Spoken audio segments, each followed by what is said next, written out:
Had the antediluvians believed the warning and repented of their evil deeds, the Lord would have turned aside his wrath, as he afterward did from Nineveh.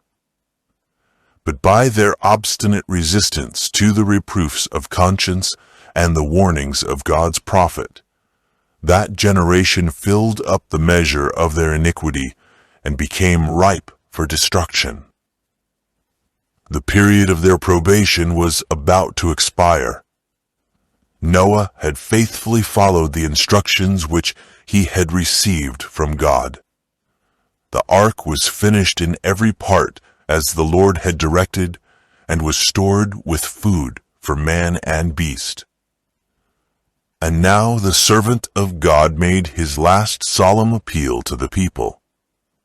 With an agony of desire that words cannot express, he entreated them to seek a refuge while it might be found.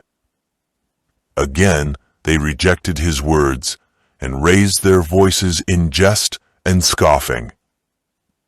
Suddenly a silence fell upon the mocking throng. Beasts of every description, the fiercest as well as the most gentle, were seen coming from mountain and forest and quietly making their way toward the ark. A noise as of a rushing wind was heard, and lo, birds were flocking from all directions, their numbers darkening the heavens, and in perfect order they passed to the ark.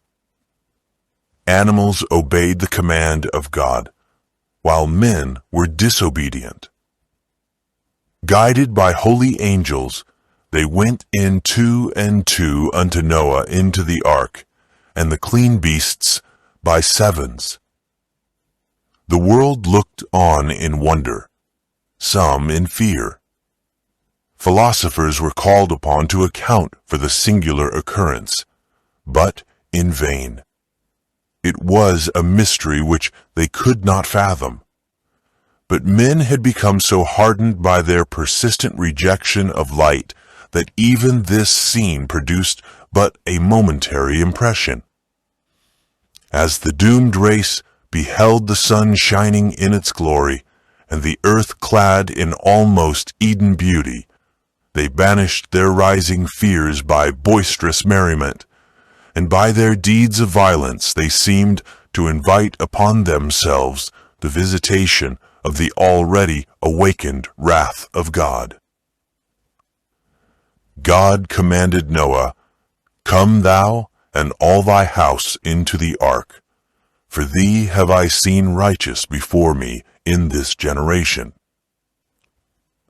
Noah's warnings had been rejected by the world, but his influence and example resulted in blessings to his family. As a reward for his faithfulness and integrity, God saved all the members of his family with him. What encouragement to parental fidelity!